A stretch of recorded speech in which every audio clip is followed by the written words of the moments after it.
if you guys aren't my students. And I'm here to talk about, well, not really my company. That's kind of a misnomer. I'm actually here to talk about how to start a startup. You guys are all in computer science intro, and I got my idea from computer science, so it's a little relevant, but it should be advice applicable to anything you'd like to do. If you just want to become your own boss, or try to become your own boss, which is probably more likely. So, I just use my company as a case study throughout because I've never done another startup, so pretty much all I got.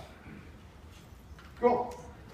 So in my experience, this is nowhere near what you do to actually become profitable at all, but this is what I've read. So first, you provide a viable and valuable product or service. This is usually where it starts because you can't start something without having things to give or offer. Second, you create a team that will add value to both the product offering and the company structure. This also doesn't work out a lot because normally you don't have anything to offer but the product and hopes. So good luck with that. And then 3 is profit, question mark, because that's probably not going to happen within the next 2 or 3 years. So this is nowhere near what it's like, but it's a good outline to start the talk. So first, product. Like I said, this is going to be kind of a case study of my own life because I have no other experience to give you, but it's applicable, I think. So I come from George Washington University. I got my bachelor's in computer science and physics, and that was pretty groovy. And I worked with actually a professor named Gabe Sibley during my senior year, and he introduced me to robotics. So this is pretty relevant to my 2 degrees, so I thought that's pretty cool, I just go into it. And then he offered me a PhD in robotics, which was ridiculous, because looking back, I knew literally nothing. Robotics is such a niche area that you won't know anything until about 3 to 4 years in, and then you'll literally know everything. It's like such a switch. But my research in the beginning was autonomous path planning, given to me by a student named Nima, who actually moved on to computer vision. And as you'll know, computer vision, robotics, all of this is very incestuous, and you kind of learn all of it at the same time. So, anyway. Yay. To show you a little bit, a little bit of what I actually started to do, which is agile vehicle control. So you'll see, we played with RCs. This is very typical in robotics. And this is actually being done autonomously. So there's no control there. Roboticists take a lot of their time just doing this. Little RC cars that do things by themselves. These are such hard problems, and it's so stupid. So if you ever think that being like robots are going to take over the world, just look at this and know it's the state of the art, and you'll be fine. Google cars as well are just blowing me away. They kind of run on the same tactics, just it's an RC instead. Stop it. I can't skip this slide now. Aha! So, anyway, being a roboticist can be very tedious because all you do is code 8 hours a day, which really gets to you. So we decided to have this thing called an ideas session. This is also based off of Google. It comes from their 20% time. Have any of you heard of 20% time? Yeah, right? It's pretty awesome, but it's kind of a misnomer because all of your time is Google time. So 20% time is also Google time. But anyway, the 20% time is you spend 80% of your work week working on things that Google wants you to do.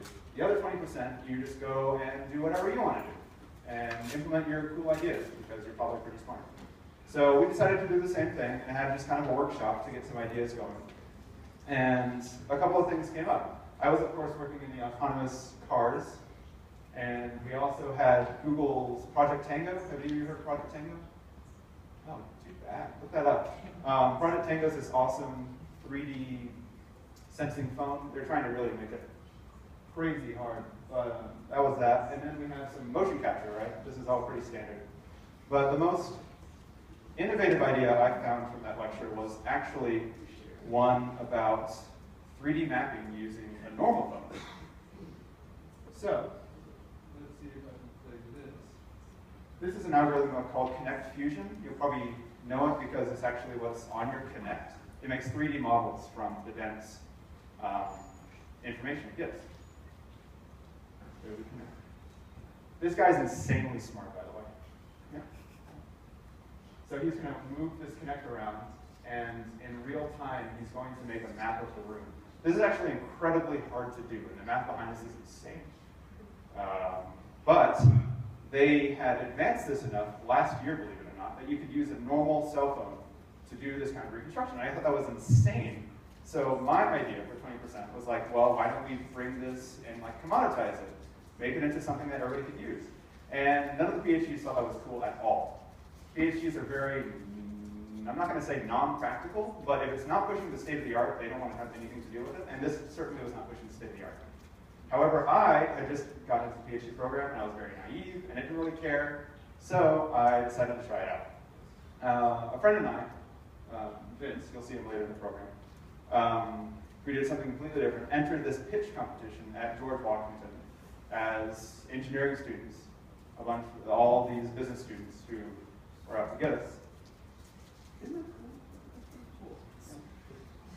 So if you have a Connect, you can actually just download this from the internet and do it yourself. But yeah, that's me. Yeah. So I actually won this pitch competition, which is ridiculous, because I didn't have any product, I didn't have a team.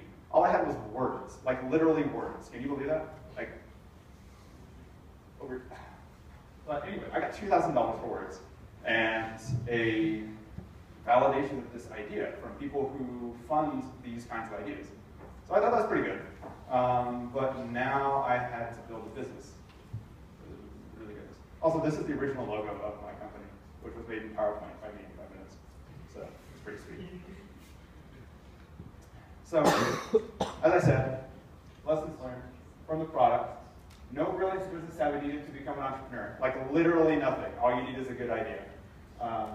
Because it normally means you know something about the market anyway, which is what my PhD at engineers would teach. And confidence gets you really far. Like that's literally all I had for this business competition. And I pitched to VCs, and they thought it was great, and they wanted to fund me. However, that's no guarantee you'll succeed, which is very important. So this brings us to our second point, building a team. So like I said, now that I won this thing and had some validation, I kind of wanted to start a company. Like that sounds like the natural step. And here you'll see my present LinkedIn profile, which is pretty. But the fact that I'm a CIO means absolutely nothing. And I want to teach you that very early. If you're in a startup, it means you do literally everything, and you probably know next to nothing. CIO just means I had like a founding part in the company. So at the beginning, having no earthly knowledge of businesses, I had to get a team that would help me with these holes. Usually when you come to an investor, they'll want to know that your team has 3 parts: a hacker, a hustler, and a hipster. I was in my PhD student to be a hacker. I had aspirations to be a hustler. I was probably just a hipster at the time. And this is very real to me. So I had to find the other 2 people, and luckily they showed up. So this is Vince. I'm just going to say, can you guys guess the hacker? That's what I thought. This is Vince.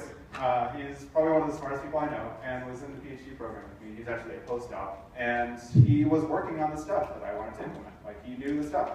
And so I said, Vince, you didn't win the pitches competition. I won the pitch competition. Do you want to be on my team? And he was like, yeah. And so we made a company. That was pretty much it. But then Isaac, who was Vince's best friend at the time, best friend currently, nothing's bad happened, had a couple of successful businesses and a couple of successful exits in the past. Meaning he sold his company to a bigger company for profit, which is awesome. And so we decided to bring him on.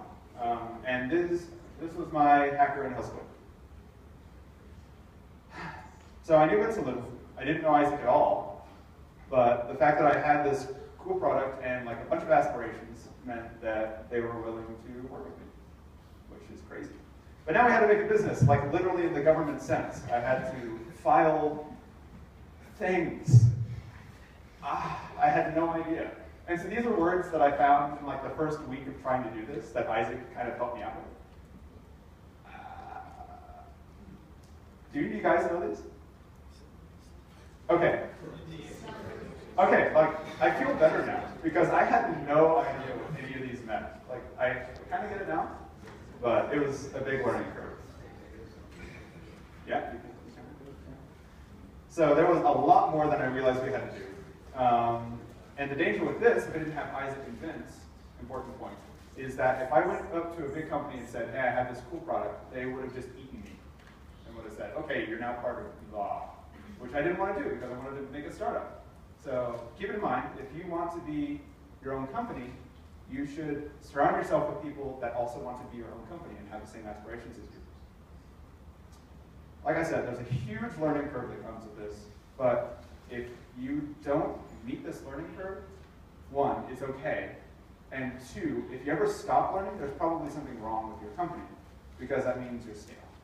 And I'll get to that a little bit later.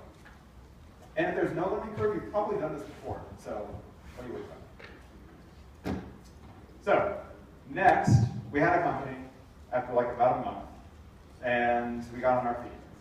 However, we only had one full-time employee, which was Isaac. Vince was a postdoc in my lab. I was a PhD. First year, I still had like 4 years left to go in this. And I didn't want to drop that because that was where my company had got its idea, right? You're going to your PhD, you get the science, you learn the science, you implement the science, you make money. That's fine.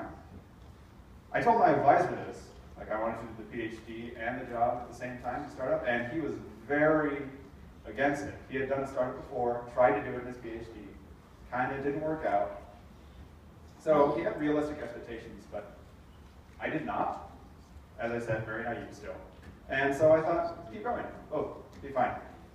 And in the meantime, what I did for the company was minimal, mostly applied to accelerators.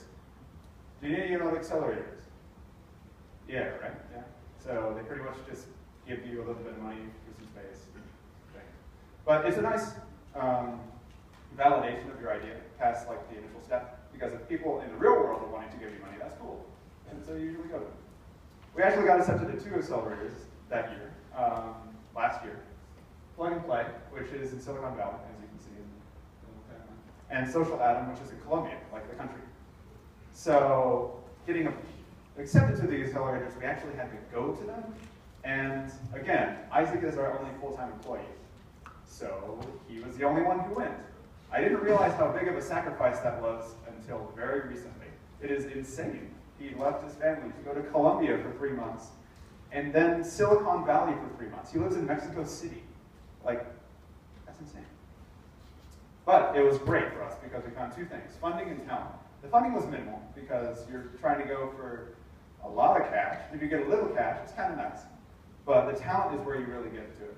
You find connections in programming, like for instance, we're trying to make an Android app. Found an Android programmer.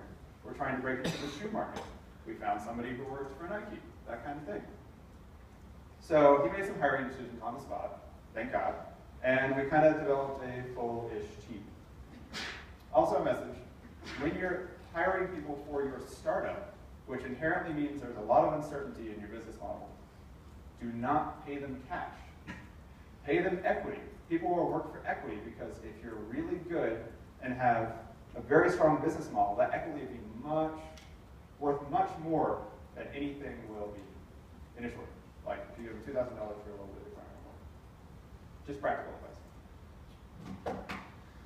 So we went to the accelerators, got some things. It was nice. Summer came, this summer actually came to win. And a lot of things changed, actually. I actually met Isaac for the first time in July. Fun fact, you don't have to meet your co-founders to start a company. Yeah, we were working long distance the whole time, which is crazy. But we kind of realized a lot of things. First of all, my lab left GW entirely to come to CU Boulder, which is why I'm here now. My advisor just grew up here and said, I'm out of DC. And so we just came to Boulder because there's no such thing as a PhD student without an advisor. So we kind of had those. But second of all, Isaac and I realized, while we were briefly in the same geographic location, that there was no way we were ever going to get funded if we didn't have a product. Since Vince was, by that time, the only person who had the knowledge to implement this algorithm, and was overburdened with postdoc in the lab, and also he's in law school right now, being a path lawyer. Like, it's crazy. We needed somebody else to join our team. So, third, that summer, we brought on my friend Jack Morrison, that guy, who was part of the lab, and we run him on as part of Replica Labs, which is great. He moved on to Boulder with everybody else, so he's like right down the street actually right now. Oh no, he's in Korea right now. Never mind. Normally he's right down the street. So the addition of just one team member working on the core tech made all the difference. Our velocity started going like whang, whang, whang, like very nicely. We were able to show people what we had done. It was very good. Meantime, Isaac was hustling people in California, getting us a little bit more cash, hooking up with Nike, Adidas, two people. It's pretty cool. Important point here is that we actually didn't have the shoe focus in the beginning. We had zero focus in the beginning. If you think about it for maybe 10 minutes, there are so many things that 3D scanning can be applied to. It's kind of stupid. So founding a company on a general product is very hard to do. Usually what you want to do is disrupt. I hate that word. You hear it everywhere at startup things. You want to disrupt a market and then disrupt more markets after that. But we pivoted towards feet, as you can see there, and it worked out really well. However, oh, not there yet. No, however yet. There. So, lessons learned here from the building of the team. Desire to succeed means a lot when looking for funding. Like, it means almost everything, because inherently, by the fact that you're a startup, you don't have anything but your ideas. So, this kind of drives you. Don't get overwhelmed by things you don't know, because that's good, because you'll learn them. If you don't learn them, it's bad. This is actually the best point I can give you right now. Startup life is your life until your startup finds a life of its own. It took me a long time to think of. But it means that everything you do is part of your startup. Like anything that you're trying to do should be part of your startup, or your startup will fail. Or you'll fail your startup, even more importantly. You'll get lost without it. Which is sad because it's something you created. It's something you keep in mind. Bring people in who believe in your company. Learn to focus your offering at a very early point and then expand. And don't be afraid to rely on your team. Because sometimes you'll think, if you're not very involved, that it's kind of slipping away from you, the thing you created. But that's not true at all. Your team is there to support you. This is something I had to learn, which sounds stupid, but it's not intuitive. Later on, if any of your teammates lose this drive, that's when you should be concerned, because that means they're not in it for the reasons you're in it. However, gotcha. There was becoming a rift between my lab, ARPG, and my company, Replica Labs, because I was now sucking away talent from one of them and putting it into the other. Jack was a very important part of our lab. He kind of founded our software systems on sound principles, which is something hopefully you'll learn about if you continue on this computer science venture. And tech companies do tech, so without his help, we didn't have really a product at that point. Our acceleration had just kind of started up. Jack actually became our CTO full-time as soon as we moved in August, meaning he quit his PhD as soon as he moved over for his PhD. So my advisor had some very strong words about this, and the conversations were tense. But at a point, he kind of just told me straight out, you're going to have to make a decision, as I've been telling you forever. Do you want your PhD, or do you want Replica Labs? And it took me about 3 hours, and I called him back, and it was like Replica Labs. I'm not saying this is the right choice, because PhD is incredibly valuable if you want it. It's insane to become part of the state of the art. But at this point, I had just started something that I thought would be very successful, and that other people were willing to make sacrifices for as well. So I went on. And like I said, this occurred in August, like 3 months ago. So my life's been kind of crazy. And remember when I said the startup life is your life? This is kind of when I figured it out, when everything changed. So, once I started working full-time, which was after I started being a TA, which is kind of crazy, I realized there were a lot of things I missed from my own company, just by the very virtue of not being there. There was a lot slowing us down, like hiring decisions that weren't being done well, technical velocity that hadn't gone faster. There's initially a sense of being an outsider in your own company if you're focused on other things, but that left me really fast, and it was an incredible change. This is when I learned that you were your company, pretty much everywhere you go. Like, LinkedIn actually makes sense, which is weird. Like, man, why would you use LinkedIn? But now I know. Now I know why you use LinkedIn. Because it's like, I met you on LinkedIn. That's weird. But another thing I realized is that blind optimism is now a basic part of your life. Like, without that, there are so many problems to a basic startup that would just eat you alive. It's horrible. But just gotta be inspired by what you've done. If that ever leaves, though, you should dread that moment, because you're probably not gonna know that. At least not for this round. So that brings us to today. Like I said, I won the pitch competition on November 15th, 2013 of last year, making it almost a year exactly since I started Replica Labs. And my life has changed dramatically. It's insane. I'm the co-founder of a potentially successful company, like several people have told me, which is very surprising. I've traveled almost every month on company business, except for on recitation days, which is crazy. Way to go. I've moved across the country for a reason that isn't even applicable anymore, because I'm not a PhD student, and yet I live in Boulder, and I love it, so it's great. Quitting my PhD, ironically, gave me more time to work on the science that actually drives my company, which is great. There's an amazing amount of PhD work that is not working. I mean, that is not learning. You just do coding. Coding for 8 hours a day. It's annoying. So things at this point are like incredibly crazy, and I thought this graphic really summed it up for me. Like, you all get the metaphor? It's very kind of easy. Shell's company. Okay, cool. I have no idea. So the talk was kind of a misnomer. Like, there's no way to start a startup. I hope that my experience made that painfully clear. Like, it's so unique. In fact, every startup is painfully unique. It kind of hurts. Which is why, if you really want to be your own boss, I really can't offer anything other than advice. You can get books and, I don't know, interactive tutorials online telling you what the best ways to do a startup is, like lean. Actually, lean startup is pretty much the only thing now, go figure. But I can only advise. So, last summary slide. Most of what you do initially as a startup is not going to work. You can prepare for it. That doesn't mean you're going to succeed. I prepared for as much as I could, and it still didn't mean anything.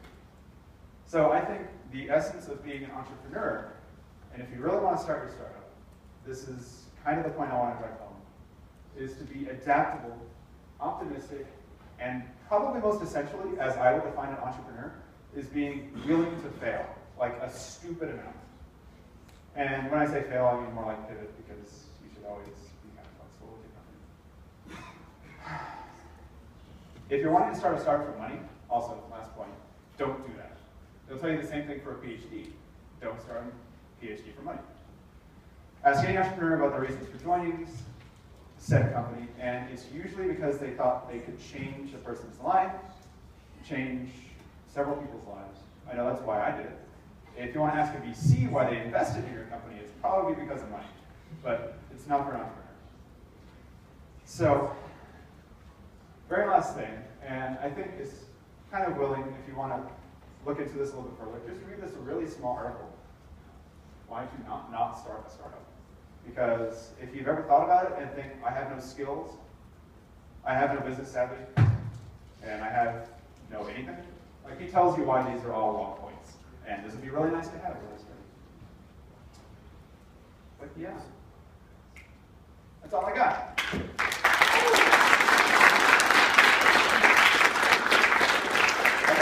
Halloween, so thanks for coming. I mean, it's not really a holiday, but